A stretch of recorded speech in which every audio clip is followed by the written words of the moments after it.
All right, everyone. Thank you so much for joining in. Today is LIGO workshop day 2. And let me give you a small brief introduction about what the LIGO workshop is.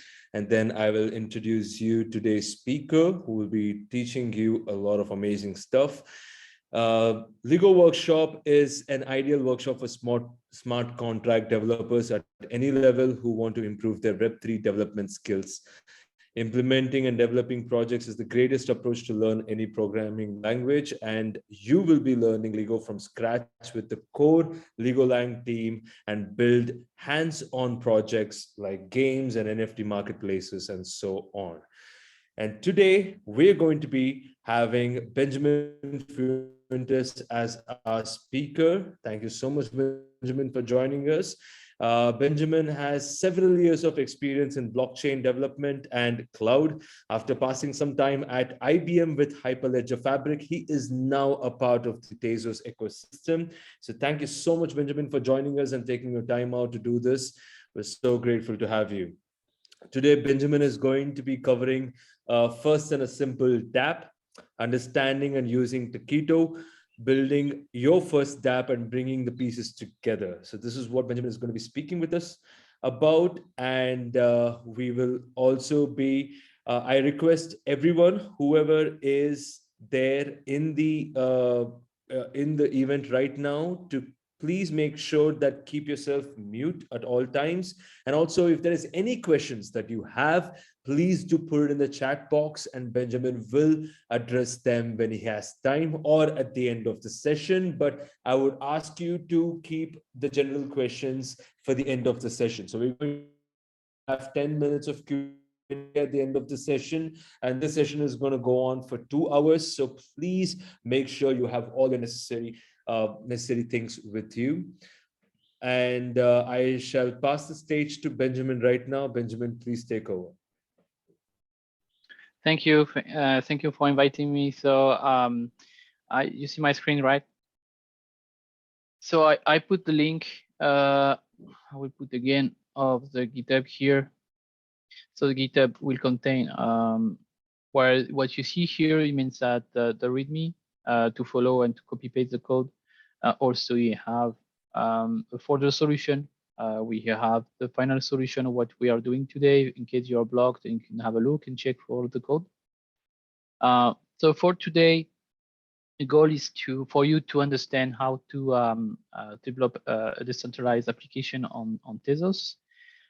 For that, we are going to learn how to write a smart contract in JS Lego, how to deploy this smart contract on the Tezos testnet.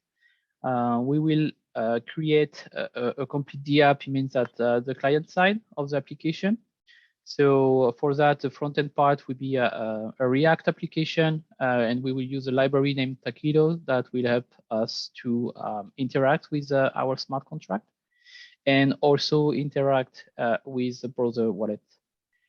And as an example, we use also a library of an indexer, and I will explain why we need sometimes to have an indexer. Okay. I will explain you first what we are going today. So it's called poker game. It means that this is a sequence diagram. So it's just an excuse for introducing for the training a topic. So you have a user that is connected to a browser, and on the application, he has a button to connect with his wallet. And when he's connected, he can poke a contract, and the contract is designed here by its own address. So when you poke a contract, you on the contract side, you receive the transaction and you record who is poking. So the address of the user wallet that is poking you. That's a simple example here.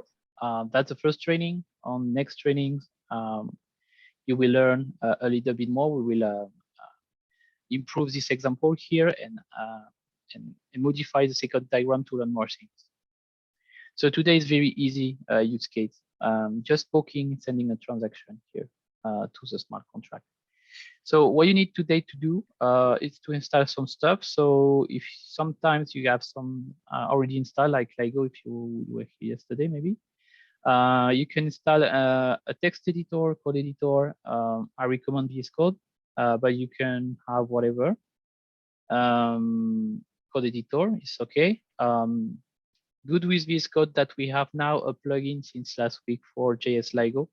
So before we had this plugin, but it was not working with JS LIGO, but the others LIGO languages. So now you can use. I will show you how to install this extension.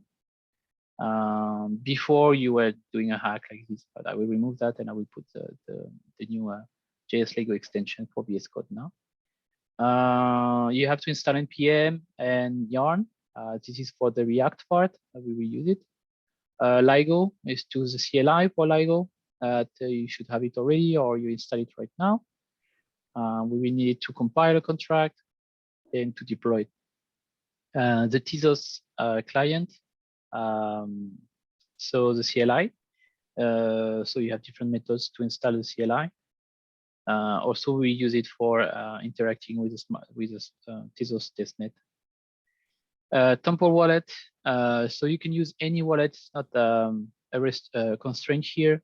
Temple wallet is quite advanced, and I have already installed here, so I can show you how to use it.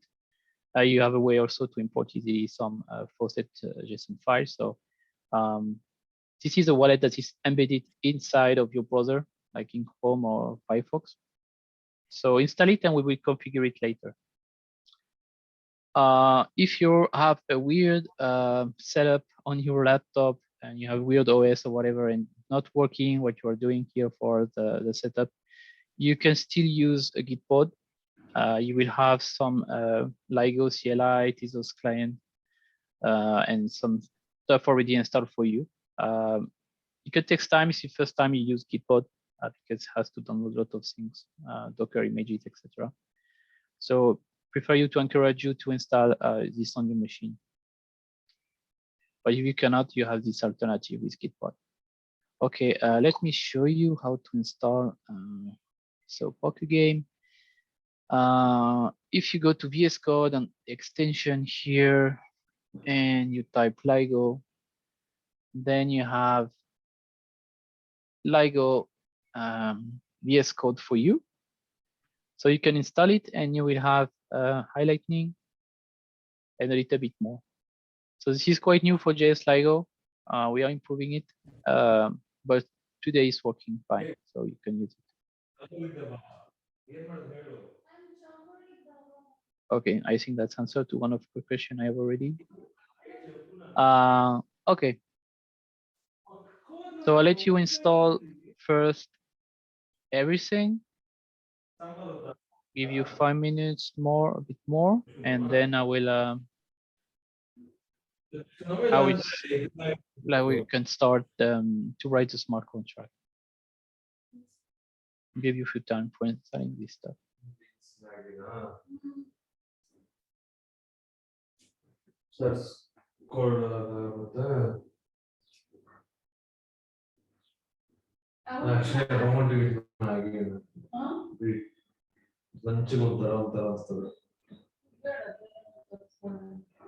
Noodles test ಮಾಡೋಣ Beijing ಬೇಸಿಂದ okay ನನಗೆ ಈಗ ಚಿಚಿನ ಮೊನ್ನೆ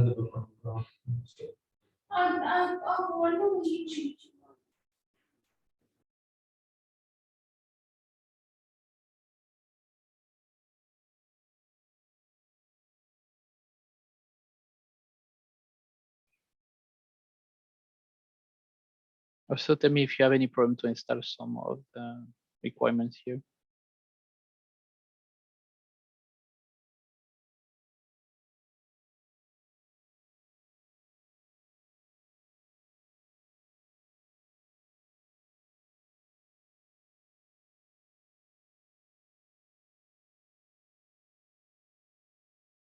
And tell me when you are ready to start too, and then we can start to write the smart contract. Yes.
Okay, I will talk a bit more about the ecosystem of Tezos until you install everything.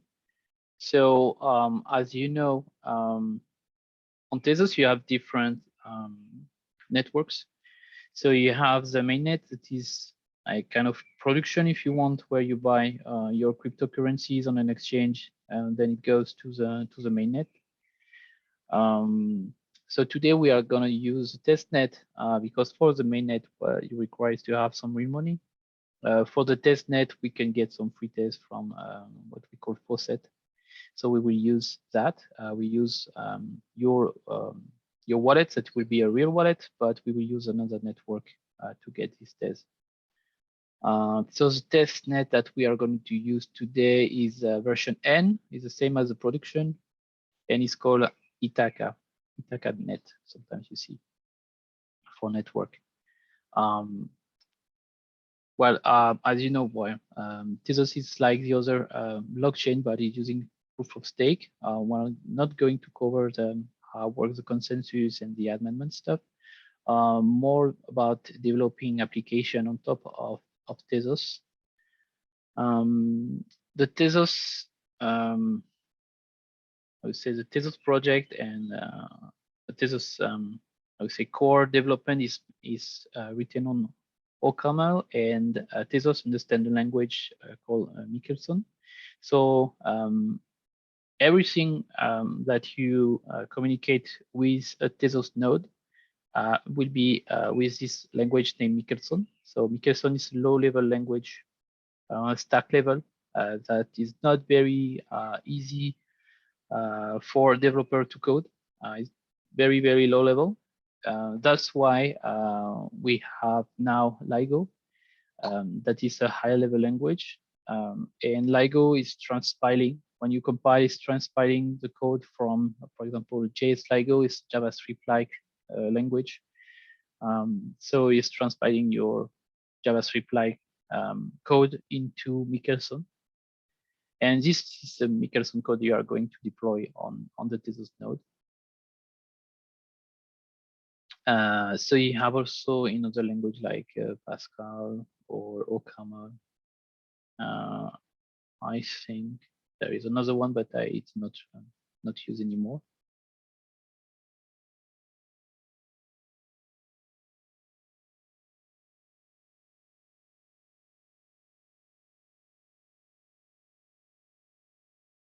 But the wallets, so you have different providers of wallets that are compatible with Tezos. We will see a list of compatible wallets when we will open. I think we can see that also there. I have a picture of Beacon maybe somewhere. No, no, I don't have the Beacon one. No. Okay, we will see that later. But when the Beacon pop-up is showing, you will see all the broader wallets of the Tezos ecosystem. So you have ones for mobile, you have a desktop heavy client, you have one integrated on the browser as an extension. So you have different ways to connect with your wallet.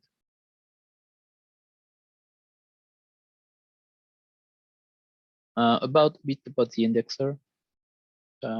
So the RPC node, the Tezos node, when you're discussing with, you will see. You will have a REST API, which is available. This REST API is, I would say, basic API means if you want to have a rich API with joins between objects, etc., you don't have that. I give two examples about what means an indexer. So if you want to take the last 10 transactions, for example, of the blockchain, then you have to do 10 queries on the REST API. So what you can have is an indexer that is scrolling every time a new block has been forged and is putting in cache all this information. So You can have an API say, I want to get the last 10 transaction, and you can do that on one core instead of having 10 cores. And you can see that like a big cache relational database. Another example is when you want to have, for example, all the smart contract addresses that have been created and deployed by a specific user, then this is a join in a relational database. So this you don't have it on the API of an RPC node. So you have to do yourself, scroll all the blocks of the chain and get where the specific user has deploy a smart contract. It's quite costly and quite long. So in an indexer, it's like a cache relational DB that you could do some joins, and just with the ID of that is the user address of a user, you are able to retrieve all the smart contract that he has deployed. So you can do that in almost constant time.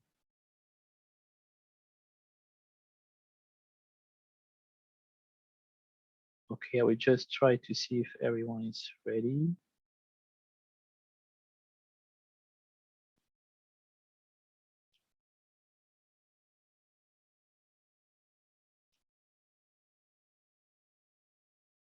I will start with the first step.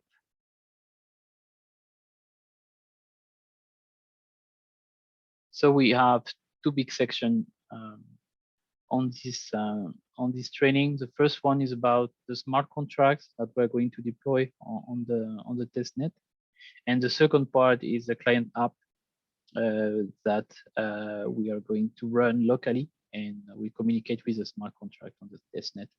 So two big sections. Let's start with the smart contracts first. So take a folder somewhere where you want, and in this folder you create another folder that you can name it as you want, but if you want to keep it like this, smart contract, name it like this, and you create a file inside this folder named pokergame.js LIGO. So everything is Unix commands here. If you have a Windows machine, just create a folder and touch is to create a file. So there is no constraint about conventions about how to start the app project, about folder structure. But I recommend you to separate a bit the contract part to the front end side. So create this smart contract folder and put the first file pokergame.js LIGO that is empty. Once you have this file, you can edit it, and we can start to learn a bit about how to write a smart contract. So in this file, for every smart contract that you have, you need to have a default entry point. We call that an entry point. By default is name main, but you also can change it if you want. But main is by default, means that all the commands that you will run later will take main as a default. So you don't have to write, I want to specify an entry point. It's main by default. If you change that, you will need to add extra arguments all the time. So create this main function, and this main function as parameter always, this is a constraint.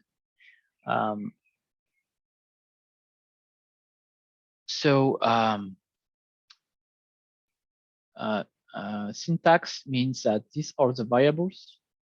It's kind of a TypeScript if you want. And this is the definition. So the type definitions are here and the variables are here.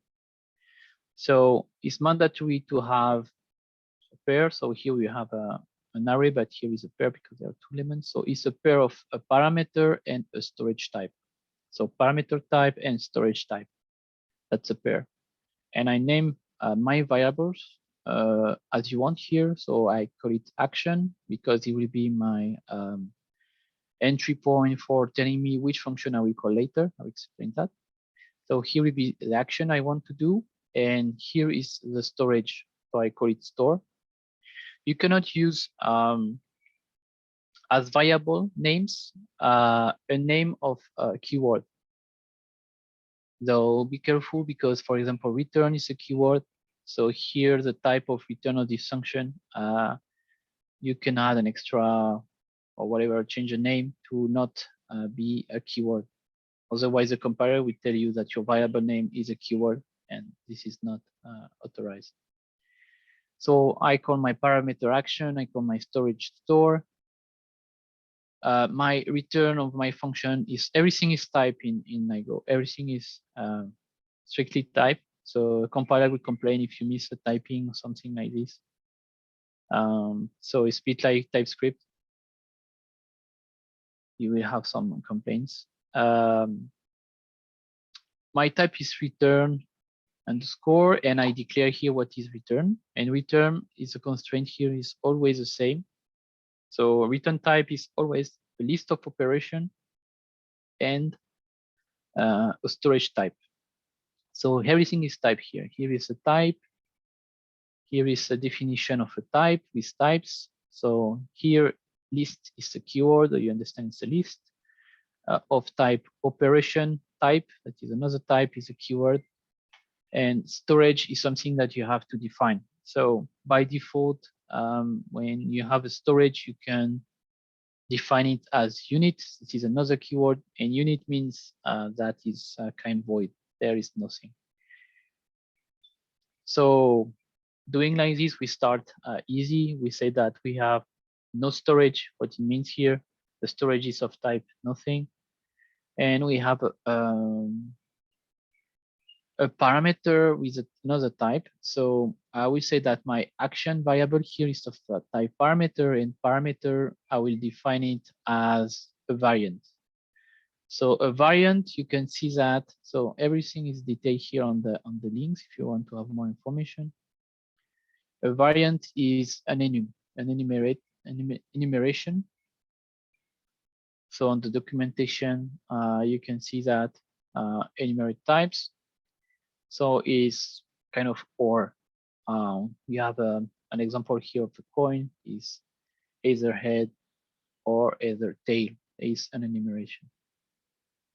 And this is a way I may use it later. So you can declare that types like this, like I did. So in my case, I have only one element in my, or one case if you want, in my enum, that is a variant, and it's poke. And I will use poke to be a way for choosing the function I want to call in my smart contract. So I have only one function I want, or one action, and we will be to poke.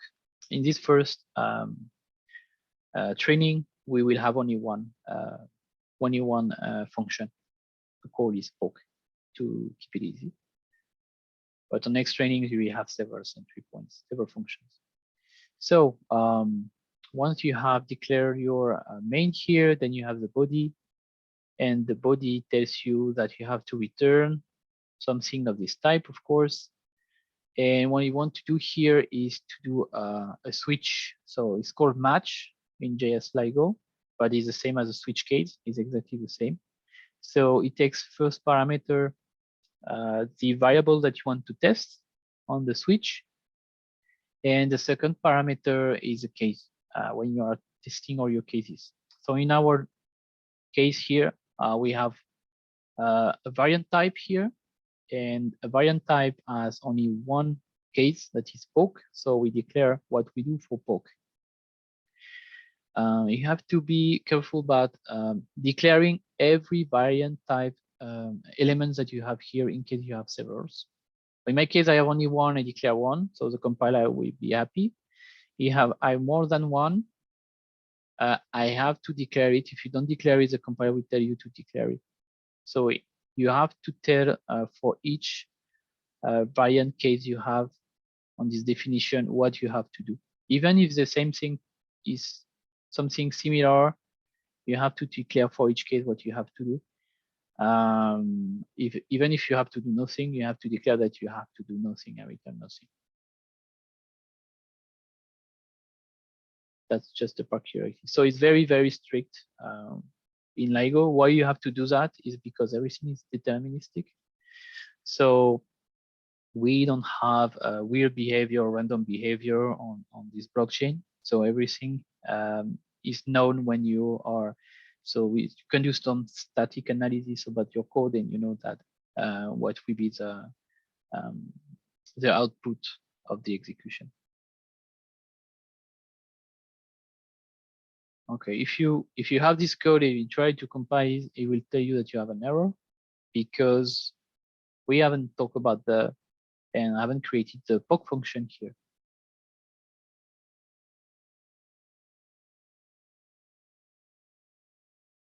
So just doing a survey to know if the people are in the step 1, step 2. I is going to step 3. You can answer me. It's okay.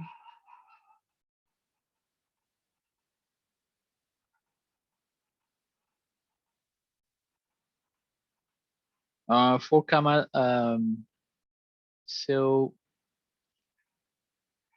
take this link of the training. What I explained just before, you have first to install some stuff from the prerequisites section that you have here. And then when you have installed everything, then what we try to do is to do an application when you have a user connect wallet, and it will use a transaction to poke. We call that poke. It's poking a contract, and this contract, when it's poked, it will register a trace about the address of the user who poked it. Just simple as that. Very easy example to show. So we create a smart contract, we deploy it, and then we interact with it. So first part we are doing right now is to create a smart contract in JS LIGO. After we will compile it, deploy it, test it very quickly, and after we will pass to the front end part, and we will do that in a web way.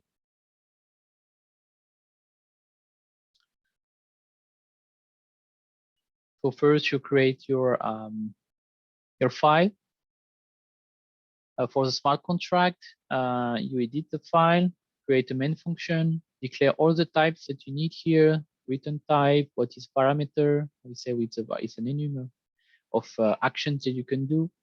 Storage, that will be the storage of your smart contract. That is a part that is dynamic. This is the only part that is dynamic and mutable in a blockchain is a storage. So when we are going to store is the traces of the address of the user who are poking us as a smart contract. Just a quick word about the declaration here. So in TypeScript, you will have something similar like this syntax here in TypeScript. So you cannot do that right now with JS LIGO for some reasons. So instead of having a list of parameters that you have here, so you have it in this syntax. So yeah, it's pairs or tuples of variables, and then you have the types now here. So action is of type parameter, store is of type storage. This is the way when you have more than one parameter of a function, you have to put them in an array. I hope later we could have this kind of declaration to be easier. Okay, so I talked about the match. Match is a switch. So it's a switch case. Switch my variable, and case is all the cases here. So you see it's a structure. It's a structure, it's an object if you want. So if you have more, you have a comma, and you have new line, etc., etc. It's kind of JavaScript object here. Okay, so it's missing the POC function. So I'm going to step 3. Yes, will you also tell later how to integrate this with the front end too? Yes, this is the goal. We prepare the smart contract is like your backend, okay? So we prepare first the backend, we try the backend, we test the backend is working, and then we develop the front end, and then we interact with this backend. Yeah, that's the goal. We'll be in the second section of the training. So let's write the poke function because it's missing. As you see, you have said that if you receive a poke here on an action on your entry point main, that you have to call a function poke, and you will pass a parameter that is a storage. We said what we want to register the user address, so we need to update the storage.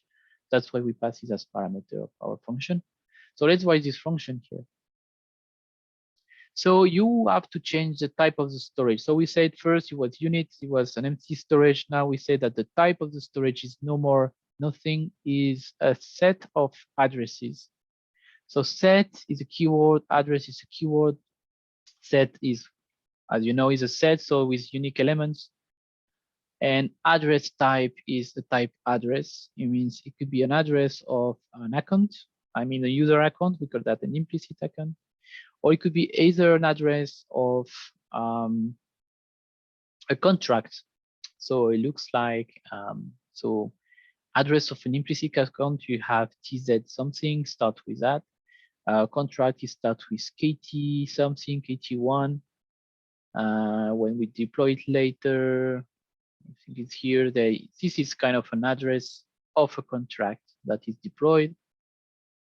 So it starts with KT1, and an address of a user start with TZ1, TZ2, etc. Kind of TZ something. Okay, that's an address of a user. So we say that our storage now is a set of addresses, and now we write the poke function. So you can write the poke function. So you add it to your file, and you say it's taking into parameter a storage. I named store. Return type is the same. So it's mandatory. It's not like in TypeScript that you can avoid to declare typing because TypeScript, if it's not strict mode, is telling you warning maybe sometimes, or it's letting passing that you have not declared a return type. In LIGO, it's mandatory to have everything typed. Everything is typed. So type of a variable, a type of the return type of a function. So is return type return like the main, because like we said here, we return directly what the poke function is doing. So we said return type is return underscore. So return, we have to return the same type. With the same type of return and the body of our function. So return type we say is a pair of a list of operation and a storage. This is type return type. So what we return is a pair of list of operation we have nothing to do as an operation, so it's an empty list. What means a list of operation? You have two things that you tell to Tezos. And no return type. You can do actions. So for example, an operation is a transaction. Calling another contract is an operation as a transaction. So you can call here and pass an execution to calling another contract. And the second type is a storage, means that you want to modify or not the storage. You're not obliged to modify all the time the storage. You can just return store. If you just pass store, it's a bit useless. Don't pass store as a parameter if you don't modify it. But as here we have a return type, we are obliged to return a storage. So even if we don't modify it, we have to pass it as parameter and to return it without not touching it. In our case, we want to modify it. So what we do, we add a new element on the store, and the new element is a user address of the poker. So we have a function library named Tezos when we have some specific function, and Tezos.source means that we are going to get the address of the caller.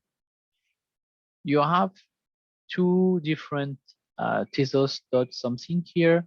You have Tezos.source and Tezos.sender that return an address.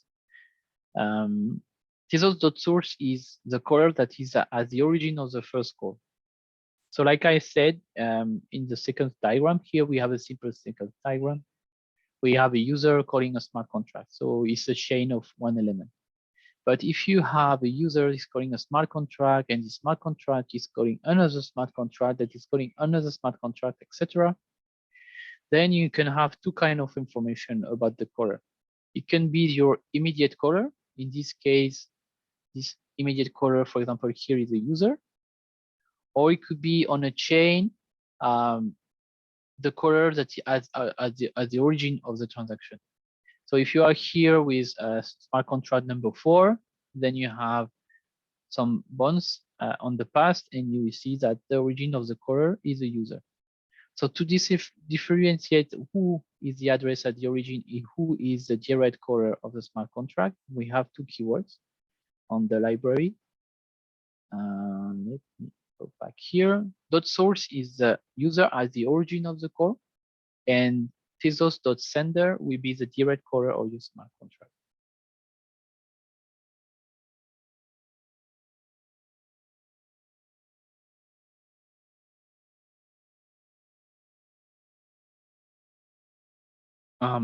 A specificity of Tezos, because I see a list of operation. So Tezos is sandboxed. It means that when you are executing a smart contract that is inside of a Tezos node, you cannot call the outside world. Everything has to stay on chain. So a list of operation or transaction, they are on chain. So it's calling a smart contract only if you want. If you want to call outside of Tezos, you cannot. You cannot call from the smart contract to an API that is on the cloud or whatever. That's not possible. There are different other ways to do that. But if I do a comparison with other blockchain, like for example, Hyperledger Fabric, it's possible from inside a smart contract to call an API that is outside. It lets you do that. Is good as a good feature, but in the other way has some backdoors, downsides. So problem is that you will have some problem of parallelism because you have multiple execution in parallel to an API. So you have multiple calls to, so it's a distributed problem. And also it's not deterministic. So if you call an API and you get back a value, and you have this call in parallel, then you can have 7 different values for the same call. So the output of your transaction will be different at the end. So it's not deterministic. So to avoid that, Tezos is sandboxing everything. So the list of operations here are on-chain operations that you can do, and they are deterministic. Or in other trainings, we explain maybe how to get some information from outside, to do some get from a cloud API.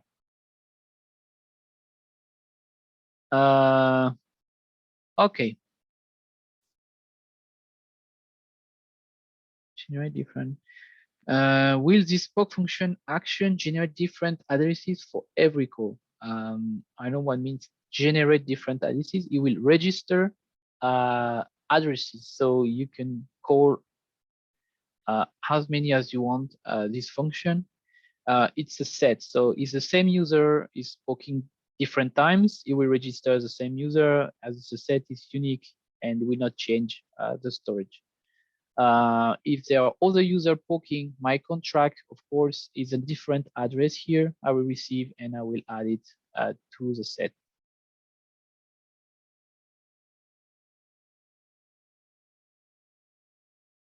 So what else? A little word about a set library.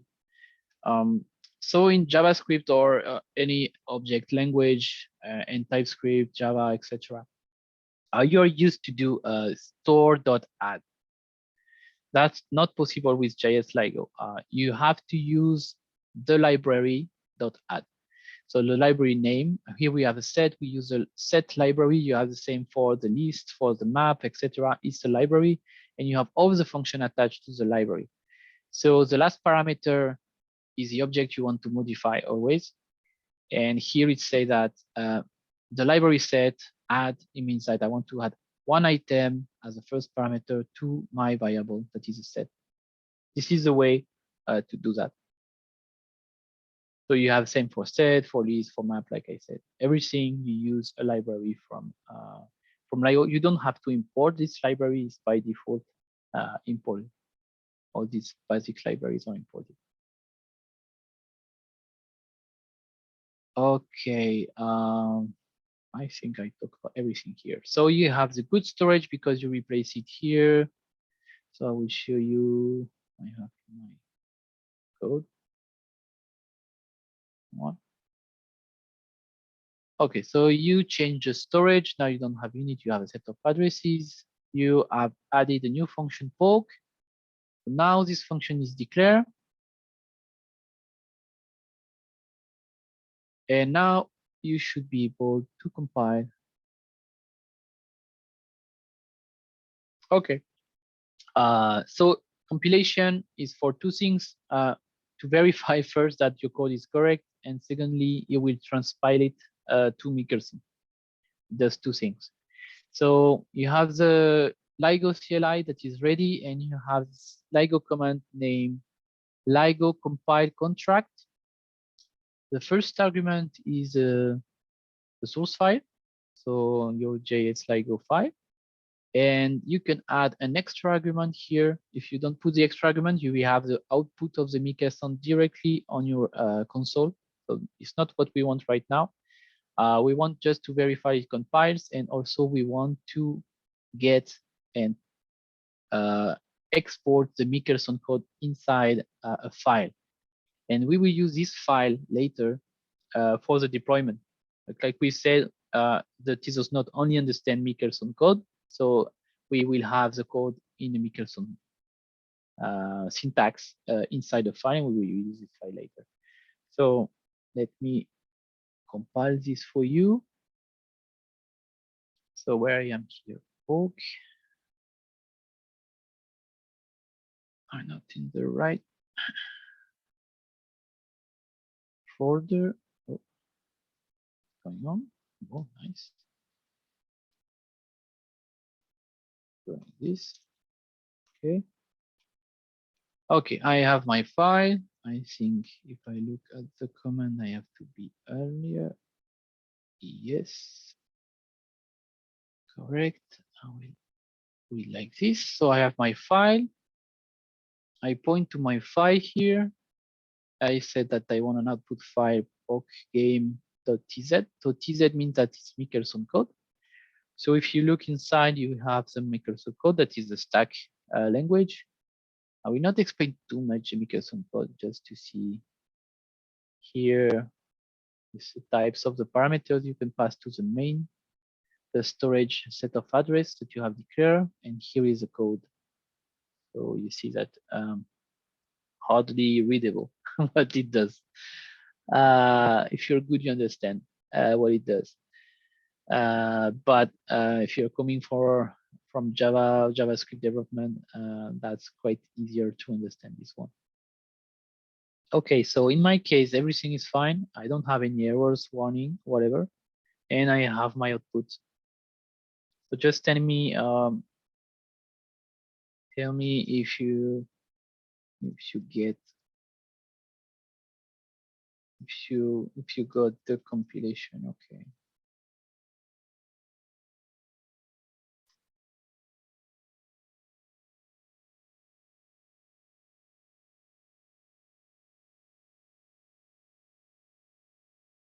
Actually, you should have exactly this output.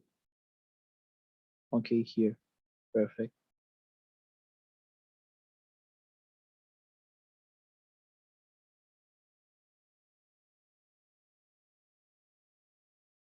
In VS Code, you can also clone my my repo. You know how to do that, maybe. You can do new window, and then you have this clone git repo, and here you passed. You can pass here So you see in my own repo, if you fork it, you can have it on your own repo. Otherwise, you just pass the Git repo, and then but you can have a look on the solution folder if you have any doubt.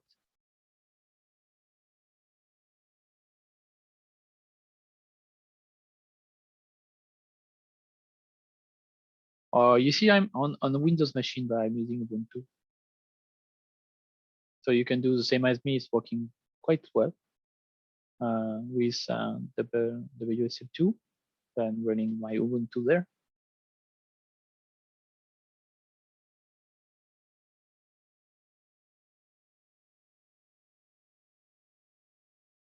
Okay, so compilation is okay. And then what we need to do after, we will compile the storage. So why to compile the storage? So we do a LIGO compile storage. We pass the source files again, and then this time as a second parameter, we pass the initialization of the storage. So why we do that? Why we compile first and why we pass initialization of the storage? So it's because just after we will deploy our contract, and our contract we say is a set of address. So when we deploy something, you will have to tell how to initialize the storage. In my case, I want to say that is an empty set. Okay, there is no addresses first. It's an empty set. You can do differently. You can initialize the storage for something different if you want. For example, there are use cases where you want to initialize an admin address, for example. And this is the way you do it. You pass it as initialization here, and you force an address. In our case, it's an empty set, so it's fine. And why we do that? I said this for the deployment. When you deploy, you need to pass what is the initialization of the storage. And is because you deploy to a TZ node, you need to pass a Michelson representation of your storage. So what we do here, we said we want an empty set, and what is a representation of an empty set in Michelson is this. So it's an empty something. That is the representation of an empty set.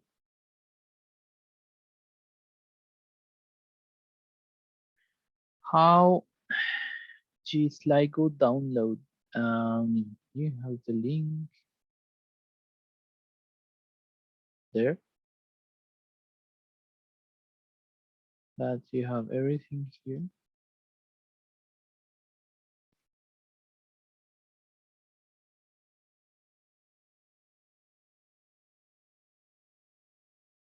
I don't know why I have this red thing here. Let me check.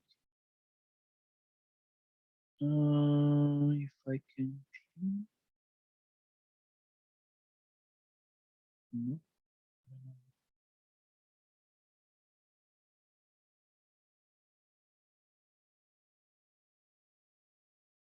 Eraser. Yeah. Okay. Now to get my mouse. Okay. So in the compile Michelson parameter is type as unit, so we select as a variant. What is that?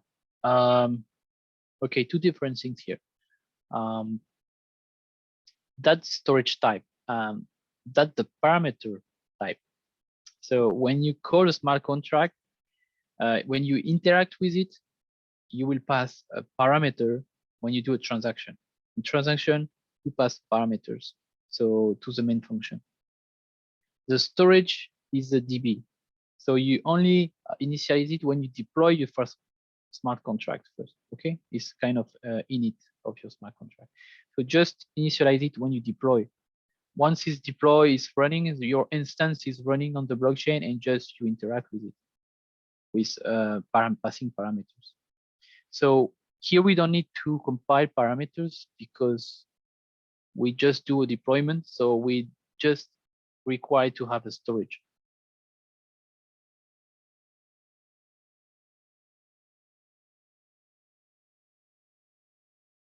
Okay, so you do that. So before deploying it, we will test. So there are different way of testing stuff with LIGO. We will see here a very fast way of testing your smart contract without any testnet or whatever, is to use dry run. Dry run is a kind of interpreter. It simulates that you have a testnet somewhere. So it's passing in parameter your smart contract in JS LIGO. Here, so here is like you are doing a deployment plus an interaction, a transaction. So it's two things in one. It's like you're deploying this contract with this origination initialization of the storage, and after you are passing a parameter as a transaction, is to simulate that everything goes fine. So use a dry run like a test. So I will take it to test that everything goes fine. So I mean here that is simulating that a smart contract has been deployed, it has been initialized with an empty set, and after I'm calling a transaction to it with a parameter this type. So this is a parameter variant poke. This is my variant poke. The way to call poke has to pass arguments. In my case, I don't have any arguments in my variant here, but I could have other things here, you know, kind of thing like this, etc. I could have arguments. In my case, poke is not taking any argument. So just passing without any argument like this. And this is the return, my output. So output says that my return here, return type is a list of empty operation is true because I'm returning empty operation, correct? And my second part of the pair is output of my storage. And when I look at that, it means that Michelson says that I have an it needs Michelson needs to or the node needs to add an element to an empty set, and this element here is an address, and this is a random address of the LIGO dry run. So this is a random simulating that a user with this address is passing this transaction. Okay, so it's correct. This is what I want. I want node not to call any operation. I just want to modify my storage and to add the user address to my store. It was good. Means that code is correct. I verify it manually. In the second training, you will see how to do that with unit testing. Okay, so it compiles. The simulation of the execution is correct. And I check that is correct. And now I will deploy my code to a real testnet. Okay, to a real Tezos network. So you have installed Tezos client CLI previously. I think by default is plugged on the mainnet, so on the production. So what you have to do, you have to point to the Ithaca network. So this is the way to change the endpoint of your client. Okay, so it's telling me it's no more the mainnet. Good. So here I'm pointing to Ithaca, and now I need to get some money, free money. So use this link. You have a faucet here. Oh. So we are in Ithaca network. So I take the faucet of Ithaca. Not the robot, not yet. And I get the JSON representation or file, JSON file. And you have inside a mnemonic, you have the address that has been created for the faucet, and the amount of Tez you will get. Okay, How to use it? I prefer to use this method here in one line. So it's taking the file, putting in it's taking the output, putting in a file, and it's creating an account name faucet. So faucet is an alias that you have locally for your CLI. So it's an alias of your wallet address. So here is name faucet. You can use another name if you want. So it's activating a user wallet locally on your machine named faucet with this file. And once you have done that, you have created your account locally. If you use this command line, you're able to list all the accounts you have on your machine. So I have a lot of, I have Bobalis, some faucets on different testnet. Give me the address for everyone. Okay, good. Okay, so you have the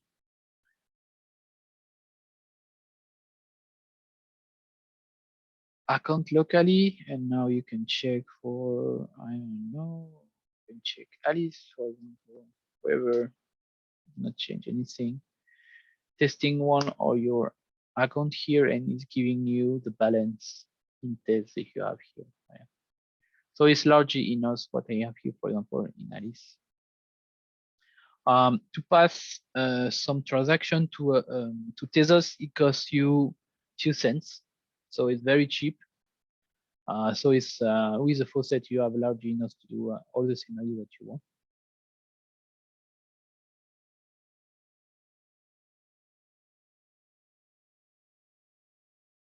Okay, so once you have your wallet locally, that is configured locally, you will be able to deploy, because deploying costs you money, interacting is costing money, every interaction with the blockchain is costing money. So to do that, I will first deploy my contract. Okay, so I'm taking this. I will look at the command. So I need to change here the account name. I will take one, Alice or Bob or whoever. So what it means here, I'm using the Tezos CLI to say I want to originate means deploy. I want to deploy a contract. Here is the alias that you will keep for your contract. So you can name it as you want. I name it my contract, for example. Transferring is how much I will pay for it. By 0, I pay 0. We are in the testnet. They will makers will allow to pay 0. From which account will be taken this money? From Alice wallet. I will run Michelson program. So I will point here to my Michelson TZ file, where you have the transpilation of your Michelson. And I init my storage. So here I'm passing an argument for initializing my storage here. So I'm taking what I have in poker game storage.tz. So it has to be also Michelson. So I'm just taking from the compilation of the storage. And here is the mandatory argument, meaning that I don't want to spend more than one Tez to deploy this contract. It's kind of security in case I have a bug somewhere. It will cost me a lot of money, and I'm going to pay. You cannot do rollback, and my money will go out. So here I'm saying maximum we pay one Tez. It will be lower, but it's mandatory argument. If I do that, let's do it. It says that I already deployed a same contract with the same alias. So I'm going to force and override my previous contract. Okay, so we say the node in front of me, Bootstrap. So it's pointing to the Itacat network endpoint I did earlier. It's passing the operation, and the operation has passed. So it's an operation. The deployment is an operation. So it has deployed my contract. It's giving me my new address. It's taking me some fees. So money out for the storage, because it costs you money for storing the code itself, for example. So you pay only once. You pay only once the deployment. okay, I have my contract address. So keep this address because you will need it later. This is the address of your contract on the network. So you copy somewhere, keep it somewhere, like here. So I have it here in another one, for example. So now it's deployed. And if it's not deploying, sometimes because there are a lot of traffic and you have to wait a bit, try to redeploy again if it's not working. Now it should work fine. And here is a transaction. So here is a transaction. So it's deployed with storage that is empty, like I said. So here is a real transaction I'm going to pass. It's not a dry run like before. That's a real transaction I'm going to do now. And what it does, I'm going to poke. So I'm changing here. I'm taking whoever, Alice, for example. So I'm passing a transaction on transfer. It means I'm passing a transaction. I pay 0 because I don't need to pay anything here. Just want to poke, but don't give any money to the storage.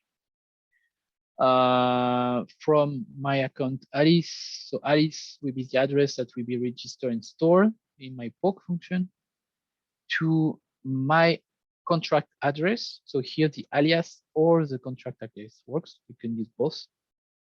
So my alias was my contract, I think, and I have still a burn cap to not spend too much money. I don't pass any parameter here because I don't need, but you can. I don't pass it because I only have one function, and as I only have one function by default is named default, and it will be called by the client.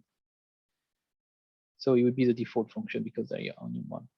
So easier to use that like this. So I'm passing the transaction. So the operation is recorded. Now it has to be included in the block. So I'm waiting for the bakers to take my operation and to put it in the block. Taken. So my operation has passed. It took me my money. So if you see, this is the price. So it's very few cents. If you convert it in your local money, you will see that it's quite few. Okay, say that is done. Now I have to check that it has worked. So I will look on the storage. Okay. So I will use the client to look at this to fetch the storage of my contract. So this is the way, get contract storage. And I will look inside of the storage what actually is. And I have one element in my set. And to show that I'm not cheating, I will look at this client list, known addresses. So we look what is the address of Alice. Alice is this address. And what is registered is this address. So is the address of Alice. Perfect. So it's correct. Good. Okay, so tell me if you have finished the smart contract section, like me.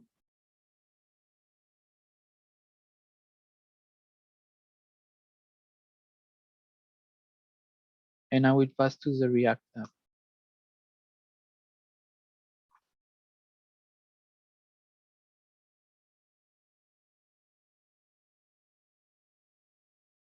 Because here we have finished everything. We have tested it locally, simulating that it works, deployed. We tested it on a real test net. And now we are sure that our backend, consider that as the backend. Our backend is ready. Okay, so now I will pass to the client side. So the client side is a React application. We'll not teach you React today. If you know it better, if you know Angular, by it's very close. We'll use TypeScript language, and if you don't understand too much, just copy paste the code and it works. I will just tell you the main parts that are relative to the blockchain development. So if you have installed Yarn or NPM, create a React application. You need the app if you want or whatever. That's the client side. So in my case, it's called the app. And add this argument to say that you want to use TypeScript language by default. And you go inside. And you should have this kind of files. So here, that's my smart contract is finished.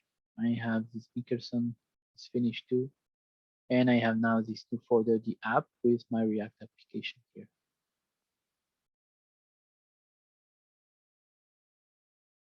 Okay.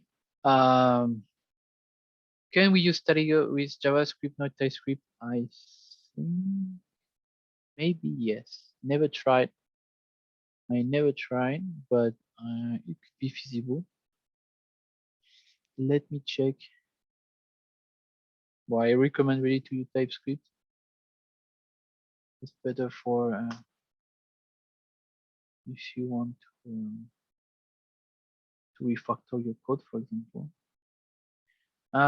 Perfect for any JavaScript project, it says. Any JavaScript project. So I suppose yes. Anyway, it's TypeScript. Taquito is TypeScript, but they generate the JS files. So I think just pointing to the JS files is the way to go. Okay. So I believe yes. And you're not obliged also for React. You can use a framework that you like for the front end, but with JavaScript or TypeScript oriented. Okay, now you have to install some libraries. So you have to install the Taquito library, so that's the core, and the beacon wallet, because we are going to use interaction with the wallet in the browser. You can add also the indexer. I will explain later in the code why we use this indexer. If you have a version of npm that is quite new, like me, and React also, it will install the React script version 5 something. So look on package.json, you have all the dependencies here. And if you are like me and you have version 5 more or more than 5, then you will have to do a trick. If you have version 4, everything should work fine. You don't have to do this trick. If you have 5 or more, I recommend you to follow this troubleshooting guide for Web3 libraries, because there are some polyfills that have been removed from version 5 of React script, and they're missing. So you will have some problem of missing libraries. It will tell you when you run this React server. So follow this link. Basically, what it does, I'll just tell you. On your package.json, you have to have this dash reward. You need to have this instead of just React app. What it's telling you, you will have to add this as dependency. So here you should have it here. So it's a new dev dependency you have to install. So follow the guide, it will tell you you have to install this new dev dependency. And this will modify your I think it's a Webpack, a script that has been generated by default by React, and it will add you the polyfills that are missing. So also it will install you a lot of dev dependencies that are missing here. So there are some installation of libraries it's telling you to do. And the last thing is to have a config override files. It's telling you what you do with these dependencies. So in my case, we're missing these polyfills here. So crypto, etc. So everything is on the link here. You can copy paste. Sometimes you can miss maybe one, like a crypto. I'll just add it. You can go to my GitHub. look on the source files on the solution folder, and you just copy paste this file here. If you don't know what to add here, just copy paste, it should be fine. So one file to add, some dependencies to install, and to rewrite here with what is written, and should be okay. Well, if you don't do that at the beginning, it will work because we are not using any Web3 dependencies. So React will start, and at one moment we will use some libraries, and it will fail. So you have to do this trick. Okay, if you do yarn run start, we start your. I can do that too. Where am I here? We will use this one.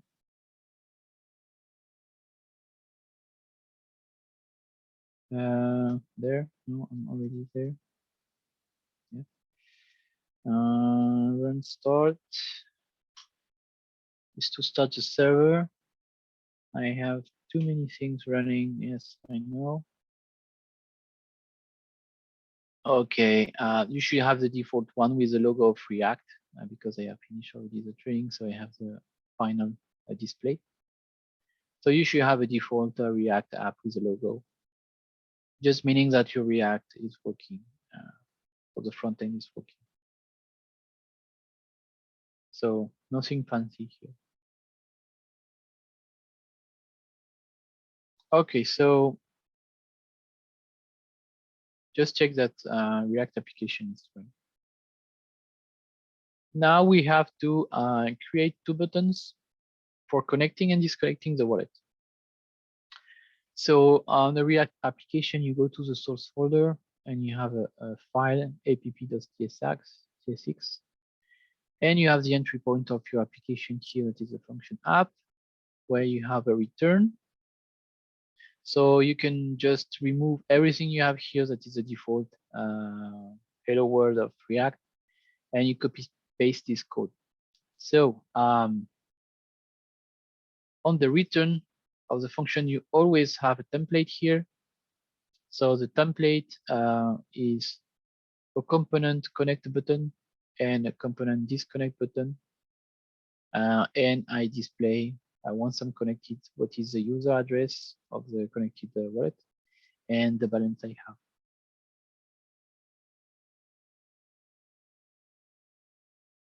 So what else about React? Not explain too much React. This is the template part.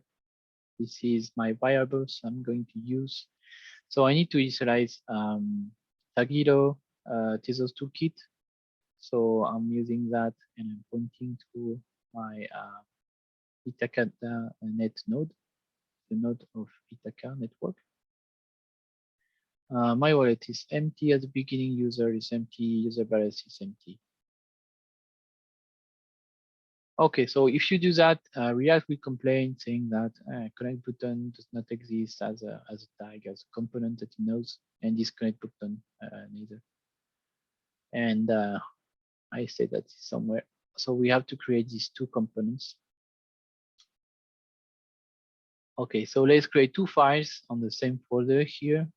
So the same here to the app.tsx. So two components, React components, connect wallet, disconnect wallet. So create the two files, and in the first file, connect wallet, copy paste this code. So let's see the code together. I hope it's big enough. Yeah, I think I can make it large. I think it's quite big. Okay, so let's go directly to the template. Starting for the template, it's returning a template HTML. It's a button with a label connect with wallet. And I have a function when I click on the button is a function connect wallet. Connect wallet is a function, asynchronous function, returning a promise. If I don't have a wallet already, I create a wallet. So it use, I think this is Taquito one. And here I'm requesting permission from from the beacons SDK. So I'm saying that my network, so the wallet will connect to a network that is Ithaca. This is the node I'm using from Ithaca. So this will look like it's a pop-up that we pop on your front end, asking you for having permission to pass transaction with your wallet. Once I have the permission, then I am able to get what is my address. So this is a public key hash of my wallet. So this is the user address. So I will set it up. So it's just a set I have here. So I just set in my React state my user address. And also I'm able to call Taquito to get the balance of this account. So I'm passing the address as parameter and I'm getting the balance and I'm syncing that also to my React. So it means that React will update my user address and my balance once I'm connected. And that's all. So if you go to the disconnect wallet and you copy paste the code that is after for the disconnect button here, well, you just reinitialize the wallet. So you put everything in React to default values and you tell the wallet to remove everything and to destroy the client. And it is a button, of course, with this action with the label disconnect wallet. So if you have done that, you are able to display now 2 buttons and something like this. I am no address, there is nothing with a 0 balance. In my case, I have this. I can change that in my test, so I change it a bit later in the code. So everything, so it's just a remark here, but everything when you're dealing with a node is in mutes. So there are 6 decimal units. So my tests are here, and this is my decimals. Why is because in Michelson, we work only with the smallest unit always. Michelson doesn't have decimals, so we always with the smallest unit. Like you have Satoshi for the smallest unit for Bitcoin, then you have the mutes that it's a million of decimals of this. Okay, if you are connected, because I'm cheating here, so you are disconnecting first, and then if you connect, if you want to test that it works, then it's popping up the beacon pop-up SDK here.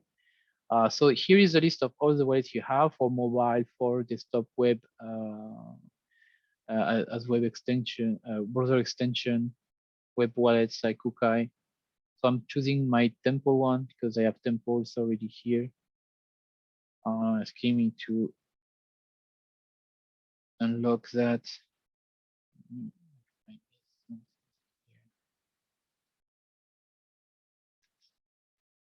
And because I have everything that is done here, it should be okay for me. But for you, you have to configure Temple. So on the Temple, you have different ways to configure Temple. I will recommend you one way. So when you have Temple on your browser here, I recommend you to import an account. So just reuse the account you use for the faucet in the first part with a smart contract. So all your accounts with Tezos client CLI will be stored in this folder. So it's your home /.tezos client /secret keys. And this is a JSON file. And if you look inside, you will find all the accounts you have and the private keys associated to your account. So your private key should start with EDS key. So this is a prefix. So just take it from EDS key and you copy paste here. In import account, you take the private key and you paste it here, your private key. The keys you reuse your faucet account, but this time it will be on your browser extension in Temple. So once it's configured, you will have the test that you get as a faucet. So in my case, I have done some operations already. I have less tests. So this is my address. So you can check when you're connected, it's the same address. Here you have to be careful on the network beyond Ithaca net. This is my address, correct? And this is my test, you see. And this is a representation in the test that we get. Okay. And then you're logged, so you can log and log out. Log out. You log out and you log in again. Test that everything is fine. Okay. So just to check which step is now step 2.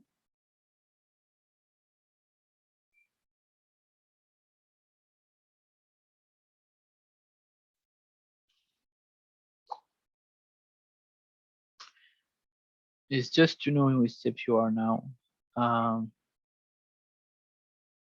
If you are in step 2 like me, or you're still configuring a temple, getting your private key there.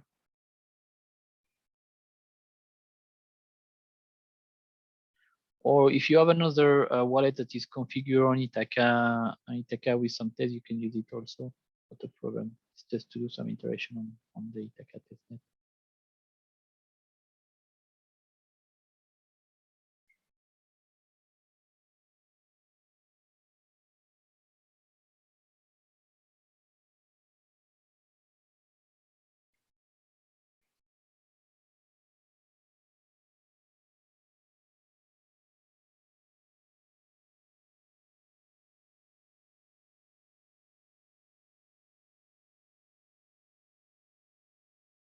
At the end, you should have something like this.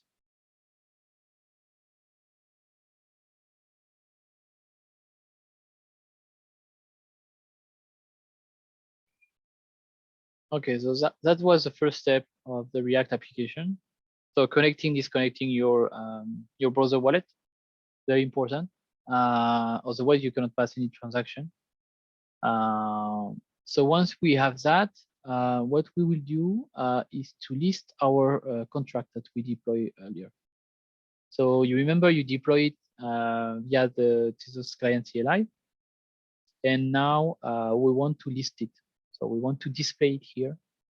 So instead of going to the node and looking on all the chain, all the contracts were deployed, checking who has deployed what, well, it's a bit messy. So we will use an indexer. In the indexer, as we know the address of our contract we deployed. So if you remember, you kept somewhere, like me, the address of your contract deploy. So it should be something like this. The KT1 address that you have somewhere, or you can reuse mine if you want. We will use the indexer and we will list all the contracts that look like the same as us. So it gets function is names get similar. We pass in argument the address of the contract, and the indexer register every contract that has been deployed on the chain, and it looks at the signatures of the storage and the entry points functions. If they have the same as mine, so same storage definition, same parameter definition, then it will returns me the list of all the contracts you found on the testnet. So that's quite helpful. So if you haven't added the library yet, add the TZKT library. That's the website I'm using here. They're using the same library because they are doing this library, tzkt.io. So I'm taking this contract and we look if it's deployed. Yes, this one has been deployed yesterday. But having even some operation. So I can visualize the code that has been deployed, but the code of the Michelson correspond to what has been deployed.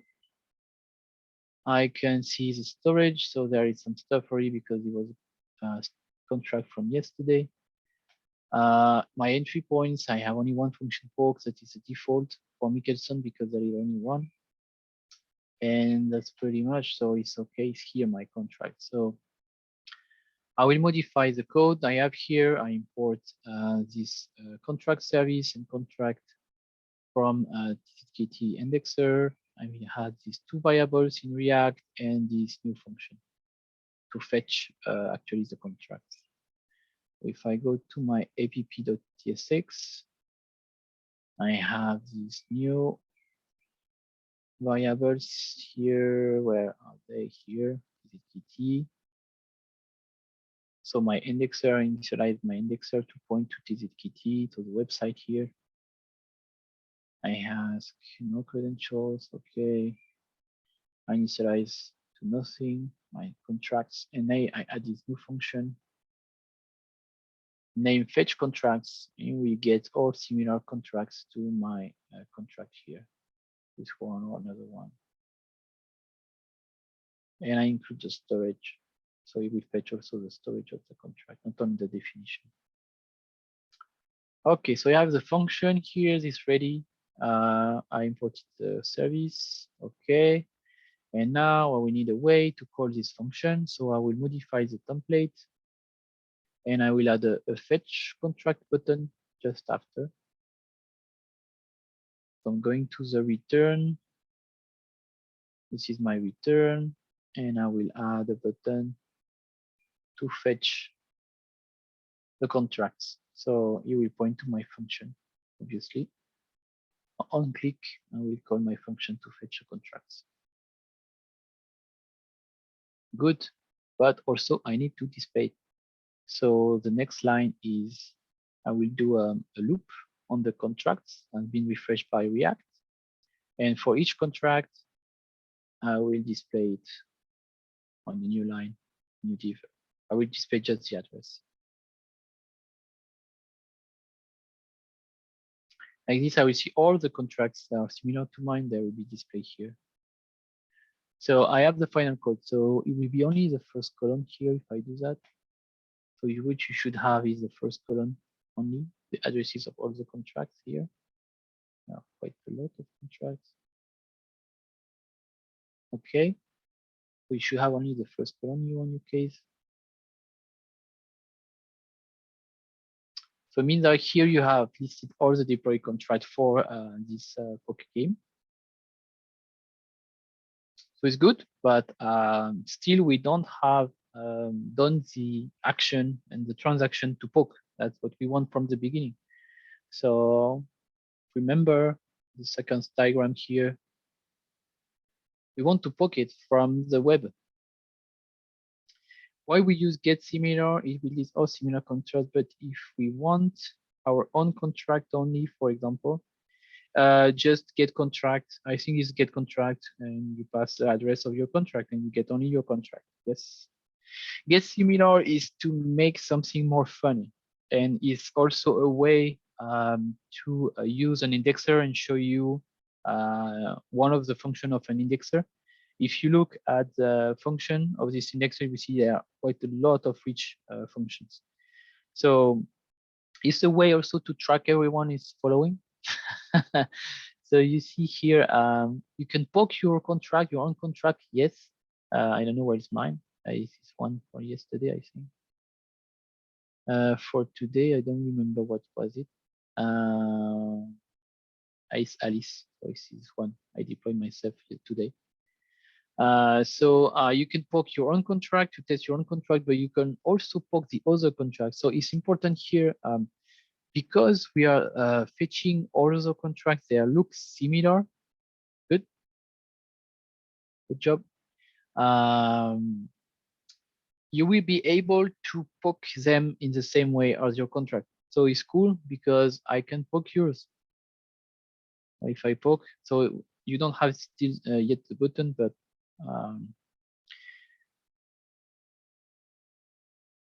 here I can poke. Sorry.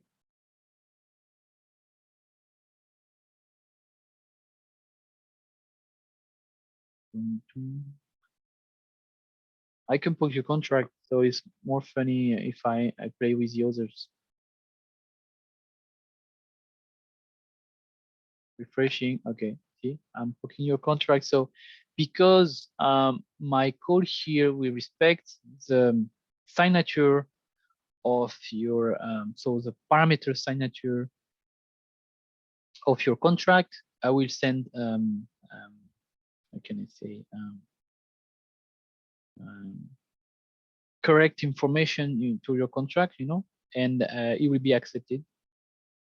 So I can interact with anyone.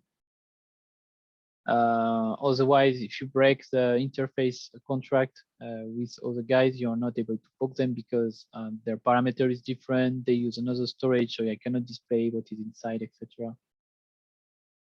So that's why I prefer to introduce that right now, that you see what you can do with an indexer. You can play with the other contracts too. More fun. Say, but yes, you can with the indexer just get your contract and it's fine. I think just get contract. Okay, so now you're able to display the contracts to fetch it, but you cannot poke it already. So step 4 is to do the transaction. So you're going to poke your contract or another one contract. It's up to you. So import Taquito library to Kit and add this new function to poke. So this function to poke is taking contract. Contract will be the selected contract when you're on the line. You would take the contract where you click on it. So it's a selected contract on the line. You look from its address, it will get you the actual contract which you are going to call. So is this guy, and this guy has a method that is poke, but in our case is the default function. So Taquito will follow the Michelson representation of the function. So when you in LIGO, you have only one function and it's poke. When it's deployed, in fact, you will never write an entry point poke on the Michelson. You will write default because you have only one function. If you have several ones, you will write the right name. And Taquito will follow the same. Here, because we have only one function that is poke, if I wrote poke like this and I send it to the node, it will tell me that Michelson doesn't have a poke function because he has only one and is default what he's doing. So in our case here, we have to pass default for the first exercise because we have only one function. And we send the transaction here. Here we have an async call, so we have to wait for the confirmation. So the operation is sent, but it's not on the block. So I have to wait for a confirmation. So here I can even pass an argument to see how many blocks I want to wait to have the confirmation. What we know is that in Tezos now, with the last consensus we have, we are sure that we have reached consensus in 2 blocks, for example. So now it's deterministic. Before it was optimistic. So you can wait for 1, 2, 3, 4. Should be okay. Now is the last version of Tezos consensus from Ithaca. If you wait 2 blocks, you are sure 100% that is the right block, because you have some forks. I will not explain too much, but you can have some forks. It's a distributed network. So normally you wait for 1 or 2 here, or you leave it like this by default. It's just for test. And once you have this, it's okay. You can display. So we are going to display the button. So we have to change the display on the template, and we will add a button with poke as a label, and on click we call the function poke with the contract that is line. So this is the contract from the line. So we will poke the contract. So we click poke, he will take this address, and this poke will take this address. And this is the poke function that we explained just earlier. So if you have this, you're able to poke, but you're not able to check that the storage is correctly updated. So it's good, but not finished yet. So the last step will be to check who actually poked your contract, well, we are going to take the storage of the contract and display it. That's the last step, step 5. So it's what I have here. The last step of the training. We are going to display it better in a table for readability. And we are going to add a column in the middle that the people who are poking the others contracts. So this is a representation of the set of addresses that we have in the storage of the contract. This is the new information we are going to introduce.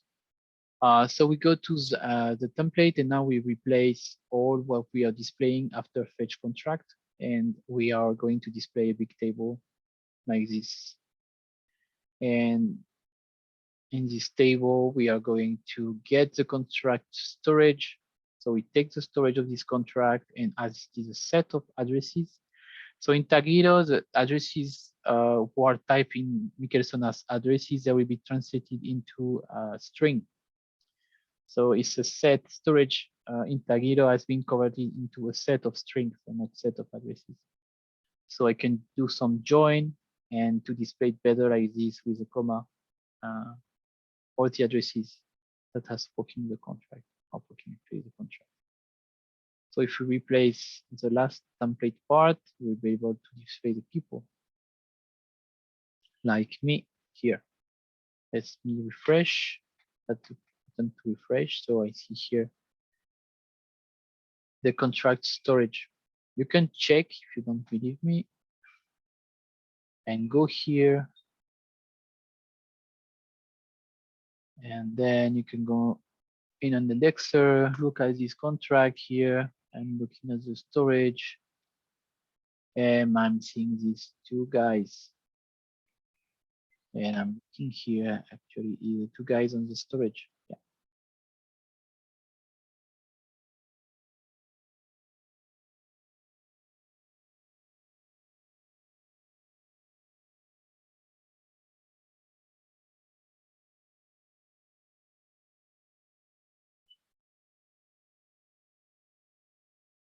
Okay, and you have finished last step. Good for you because you finished the first training. Just we'll see if everyone has finished. Just tell me if you have finished already, or if you are in which step. Let me know. I can help you.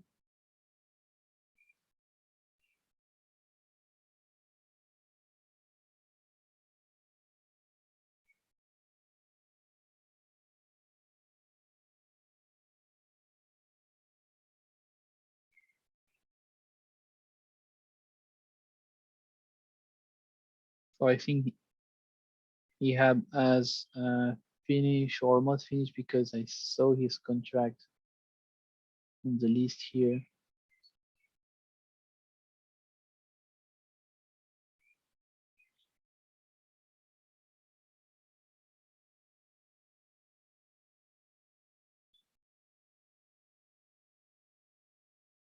Okay, on the poke button.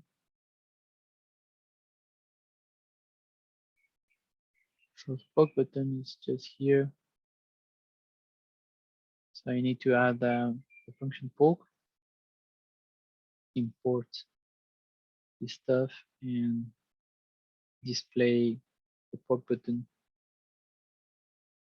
and this part is added.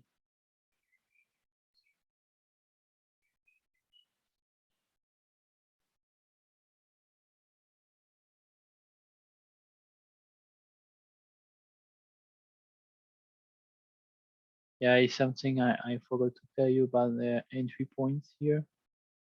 In Taquito is will be or because it's Michelson behind is everything starts with a lowercase. You will see in the next trainings, even if we have variants with uppercase, it will always be the lowercase convention. So you have to start with a lowercase, whatever variant you have as an entry point here.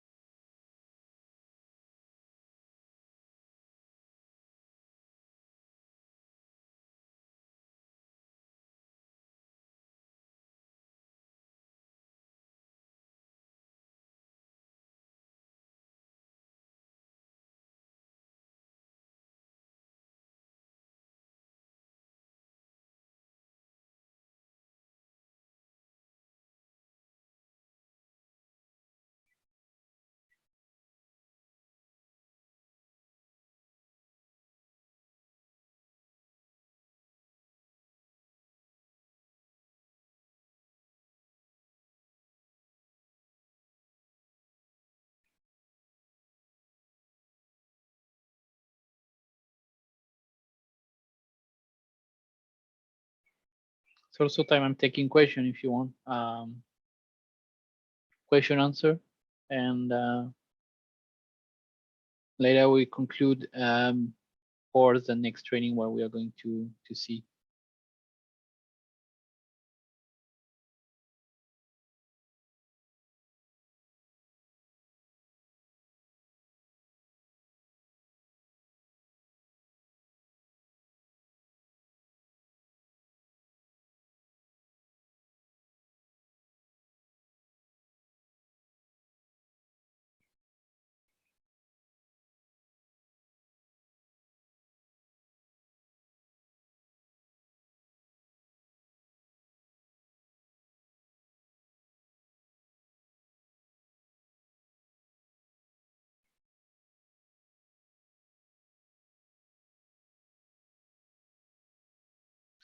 I see your question. How can add Tezos to testnet wallet to experiment with other wallet types? Well, how can we?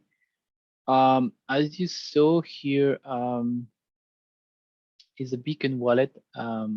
So if you disconnect the wallet, you reconnect the wallet. Here you have the beacon SDK. So it's proposing you to choose any wallet. So you're not obliged to use Temple, but you have to use one that is either installed or somewhere, or Kukai. I think you have Kukai icon, for example, but I don't have any states on it.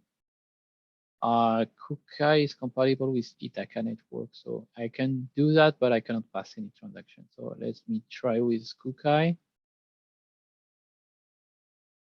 So I'm Ithaca net, you see here, is asking me to prove.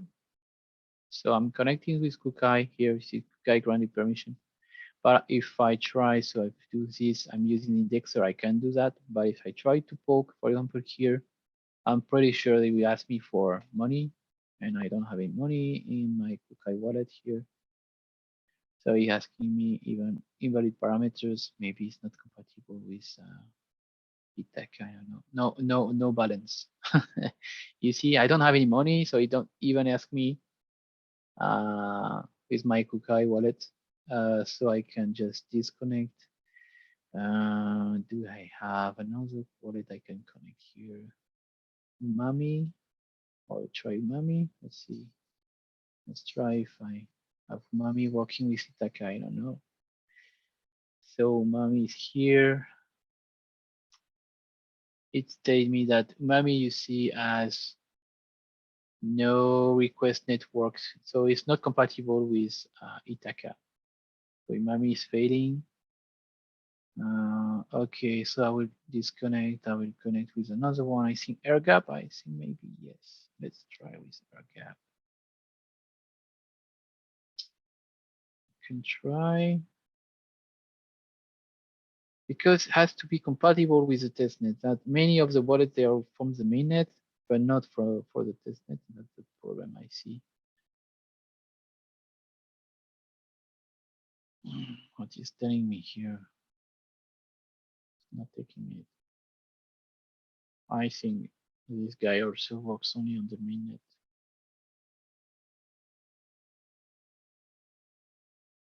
No, not taking me. Yes, because the copy. Oh, saying connecting is saying error, not supported network. Doesn't like Ithaca again. That's the problem with the other wallets. They are not supporting the testnet. So for developers, bit crap. If you're just a user, it's okay. But if you're a developer, I advise you to use Temple. Even Temple now has a mobile version that is great. I tested it, it works. You can synchronize with your Chrome extension. So no reason to use it on the mobile now. What else? Well, I think I used Kukai once, but you need to cheat with importing icons in Itacanet. I think it works, but it's not straightforward like with Temple.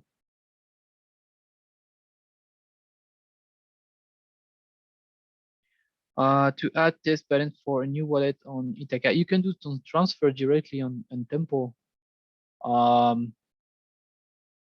So here you have your balance. If you have some money, you can do some transfer here directly from the wallet.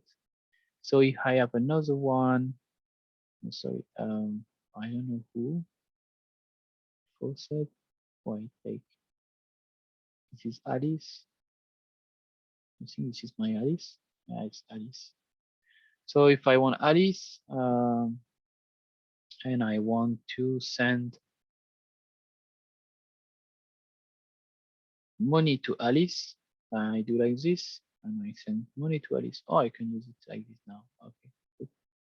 So I can even choose another account I have here or pass directly Alice.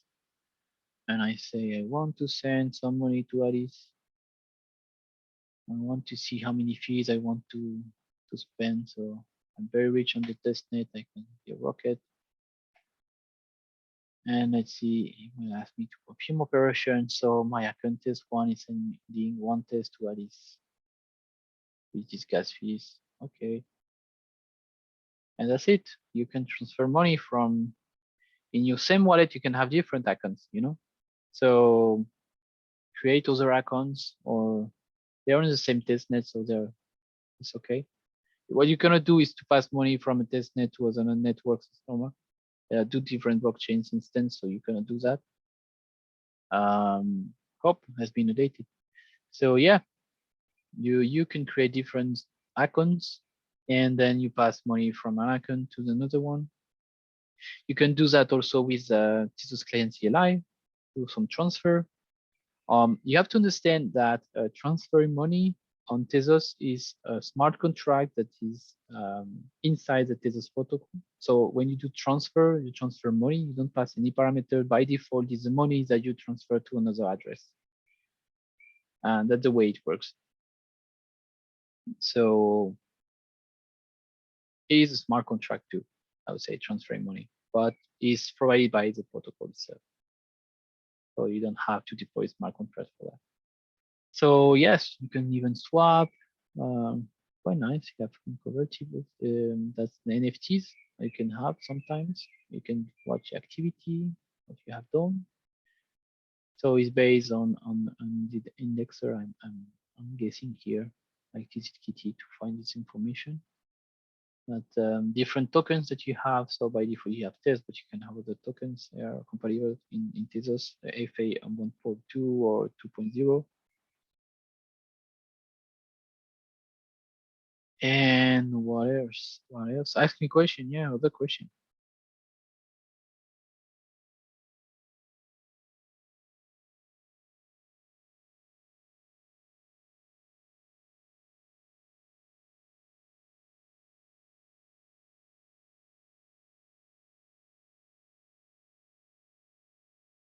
And don't forget that the address is unique on the network. So if you use Tempo for this account, then you import this account in another wallet, then you will retrieve your balance. Um, this account doesn't live inside of your wallet. It's an address of the network. So you can use whatever wallet you want. And if you have the private keys or the mnemonic phrase to import your account, then you're able to retrieve all the balance.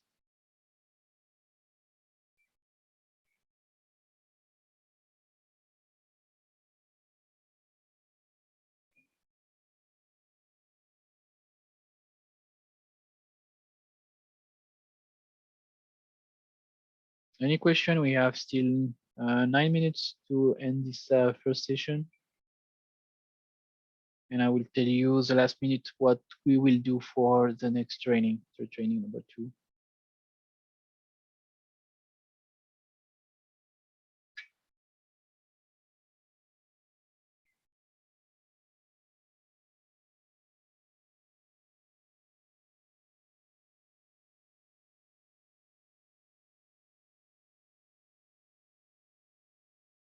Don't be shy.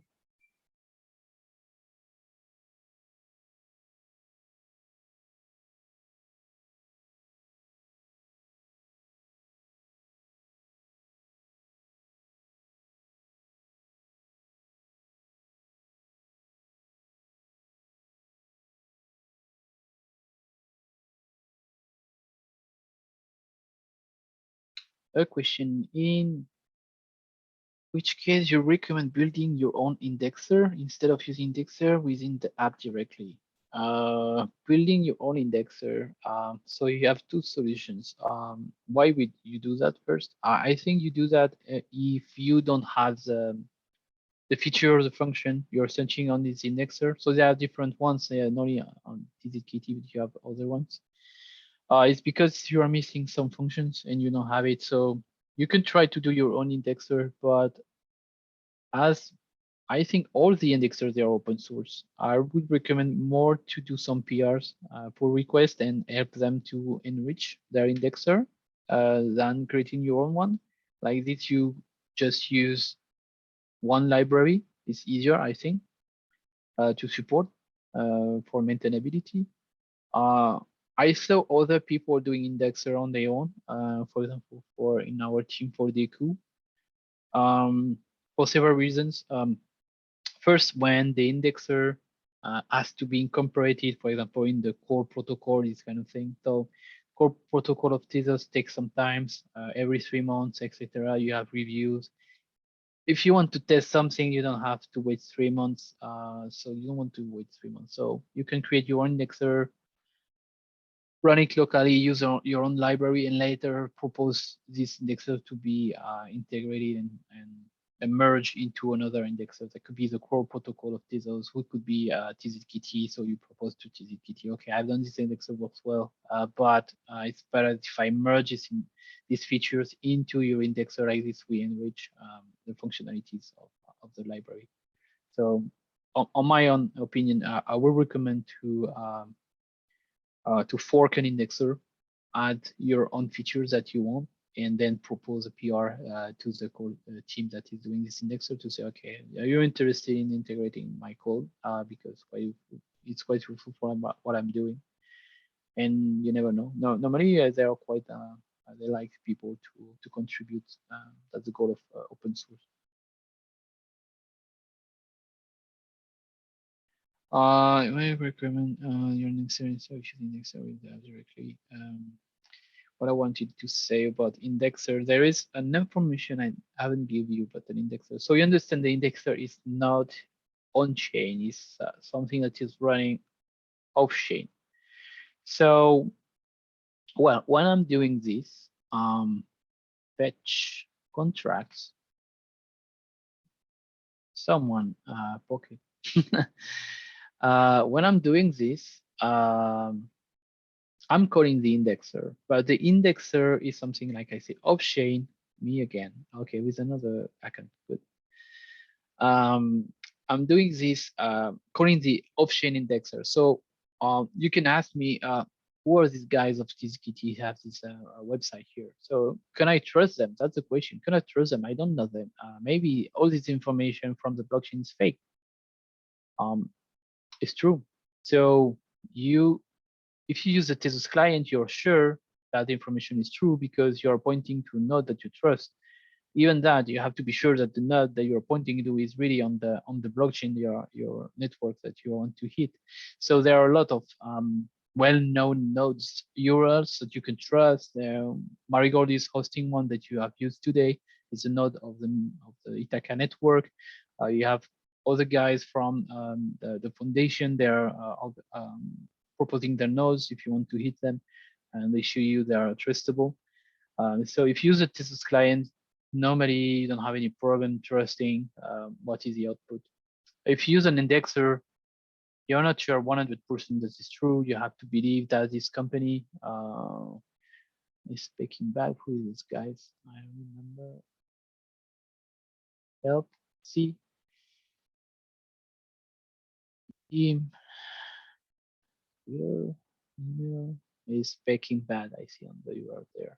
That's speaking back team.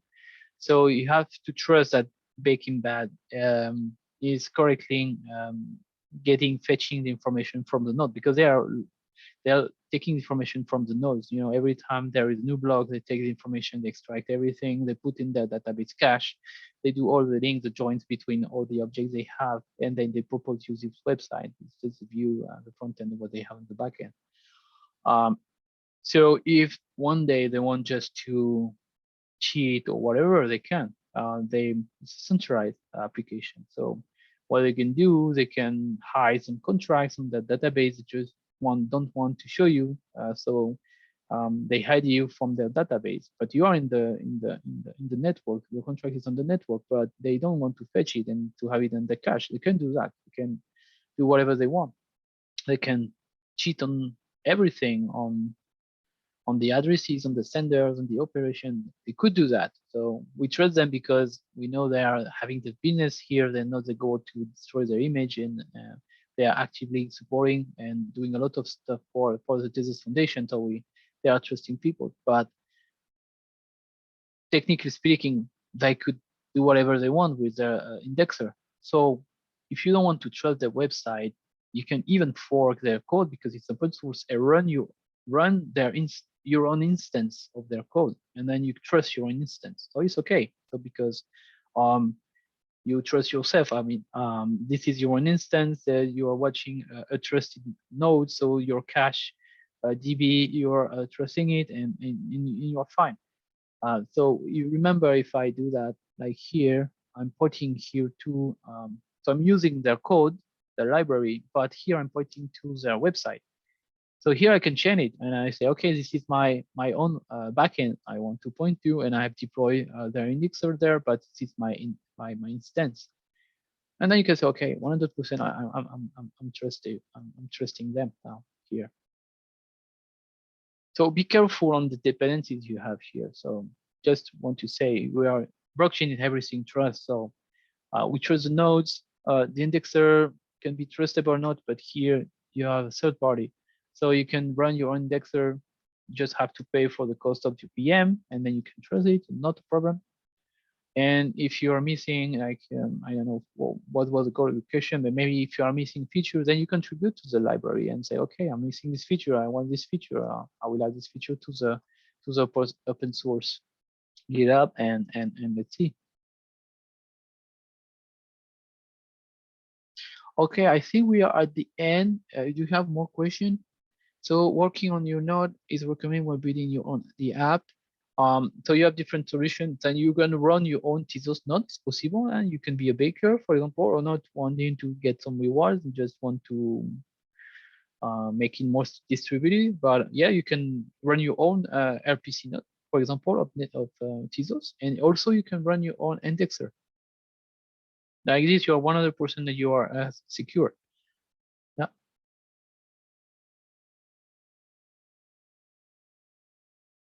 And as a conclusion, so today what you saw is writing smart contract. You test it very rapidly, compile it, deploy it on the real testnet, get some free tests, format the testnet, and interact with it with the CLI. After, what you did is to do the front-end side to interact with it, but in a web way. So having smart contract that is backend plus the front end, that's we call the app. That's the full the app. So the association of the two. Even we use an indexer that help build this complete app. Next time, what is missing that you haven't done any unit tests. So next time you will learn how to do unit tests, even more doing some mutation tests. And you will learn how to call a smart contract from a smart contract. That is called inter-contract calls. And you will see also another way to avoid to have all this complexity, because it's a bit complex, to use views. So views are features to call another smart contract, but it's less expensive and quite easy to use compared to using callbacks. So this will be for next time. Thank you for the session today. I give back the voice to Tezos India. Thank you so much, Benjamin. Thanks to all of you who joined us and who are here till now. I hope you had an amazing session. Benjamin will be definitely back for another session, so we're very excited.